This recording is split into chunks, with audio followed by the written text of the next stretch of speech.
ఎలా కనపడుతుందంట నీకు? ఏమనుకుంటున్నావు? 2 రోజులు కనిపించకపోతే చచ్చిపోవాలనిపిస్తుంది.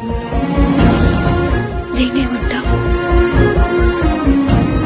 అది ఇది ఒకటేనా?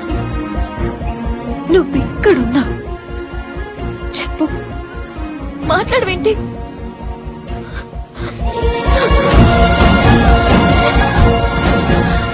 నువ్వు కావాలని చేస్తున్నావని నాకు తెలుసు. ఇంకెప్పుడు నాతో ఇలా ఆడుకోవద్దు. ఒక్క క్షణం కూడా నిన్ను వదిలిపెట్టి ఉండలేను. మన లైఫ్ లో మన అమ్మ, నాన్న, తమ్ముడు, అక్క వీళ్ళెవ్వరినీ మనం సెలెక్ట్ చేసుకోలేము. కానీ మన లైఫ్ లోకి వచ్చే ఫ్రెండ్స్ ని మాత్రమే సెలెక్ట్ చేసుకోగలం. నాకున్న కొంతమంది ఫ్రెండ్స్ లో you are the best. No best of the best.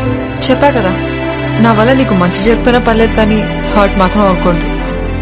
నన్ను వదిలి వాడు వెళ్ళడు, వాడిని వదిలి నేనుండను.